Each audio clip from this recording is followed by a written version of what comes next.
people talk about there's a disappearing middle class of films, just like there's a disappearing middle class of, and that's like films that are like 20 million to 50 million, you know, like these are disappearing films.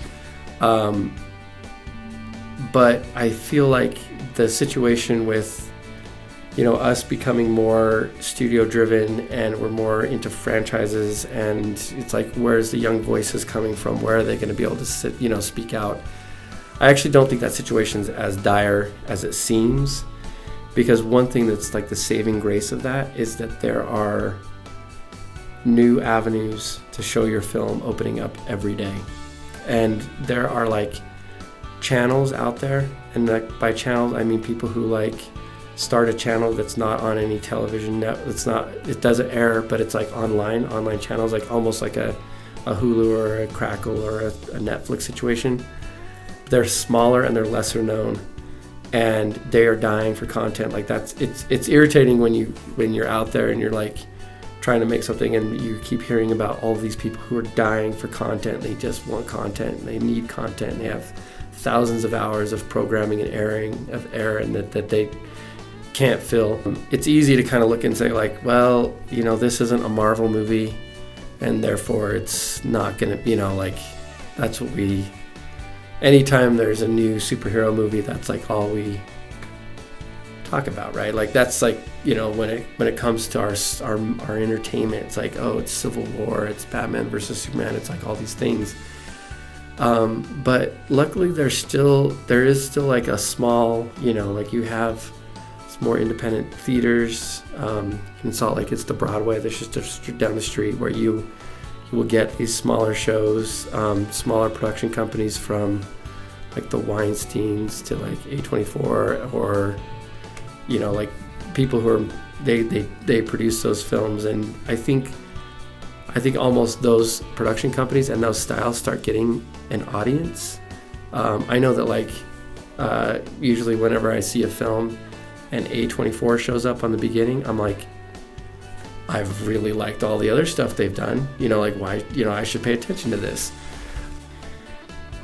Everyone's still trying to figure it out, right? Like the internet's been around like in everyone's daily lives for like over 10 years now, like probably like 10, 15 years.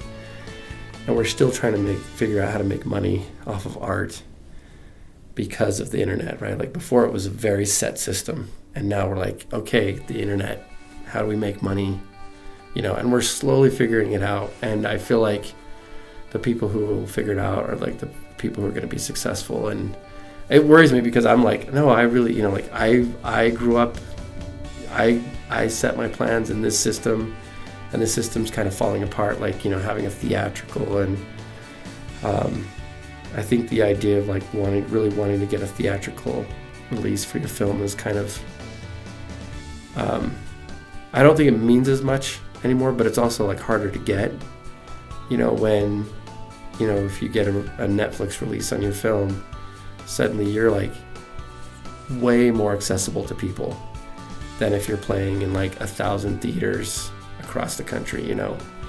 And it's kind of like, it's like, what do you want? Like, are you going to be okay with like a Netflix release or straight to video release or VOD release? I think that's the kind of thing that independent filmmakers really have to kind of look at and say, yeah, I might not, you know, I might never shoot on film again, and I might never get a theatrical, but this is the way things are. And if you're making stuff, you know, sometimes I think that I'm like, if I'm making stuff, who cares?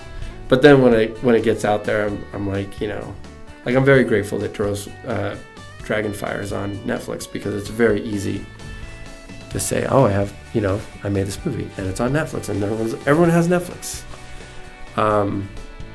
And it sounds impressive and it sounds cool, and, you know, like it's like formulating that step, like, oh, you know, he has a film on Netflix, now we should get him something else.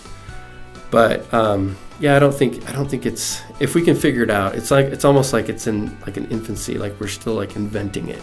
But I think if we can figure it out, it'll be okay. I don't think indie film will ever go away. I think there'll always be a need for it. I think there'll always be a venue for it, even if it is like on your phone, you know. I kind of feel like it's more like the filmmakers, responsibility to research a festival and see, because especially if you got a short film, doesn't mean you have all the money in the world, right? So it doesn't mean you have all the money in the world to submit to a festival. So you should be very strategic, okay, I have to put $40 to Sundance, I have to do all these people that are good, and so you shouldn't be something festival, fly by night festival, I'm gonna send them 100. And I've seen those. I think where I remember one time I got called by a place and they were like, we want to represent your film at this film market. And at first I was like, oh, this is so cool. And then they were like, it's $200 for us to do this, and this.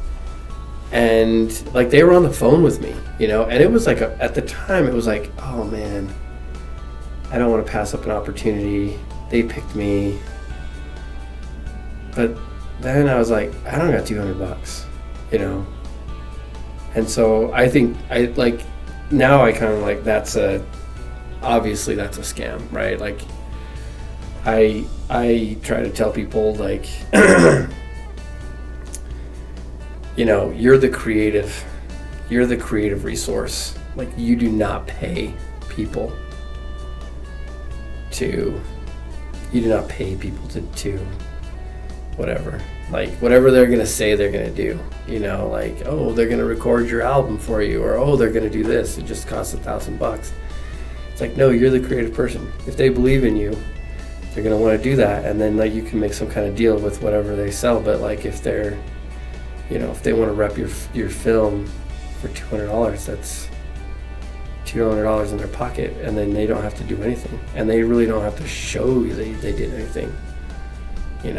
I think with a film festival, it would be harder to rip people off because it's but there's definitely stuff out there. But that's what I say is people pay you, you're the creative. If somebody wants you to pay them, then don't do it. And that's that can be when people ask me there's this screenwriting guy, and for $100 he'll read your script and give you notes, and for $300 he'll help you write it, and if he likes it he'll share it with his agent. And you're do you know how pissed off his agent would be if he really had an agent? He's yeah, I'm just opening it up so you can rep all these scripts that I like. If that was even obviously that's not the case. That's not what really happens. But if it was to happen, if I was that dude's agent, I'd be yeah, no, I'm not, I'll drop you right now because I don't want to rep half the United States, whoever signs up for your class or whatever. Yeah, so that's my rule. Seriously, creativity is a resource, and your work is a resource, and people should be paying you for that. And if they aren't, then just keep working. It's no big deal, but there's no shortcuts. There's no paying somebody $200 or $1,000 to get a shortcut into what you want to do. And everybody else who's working didn't do that. They didn't go down these fly by night routes. They worked hard.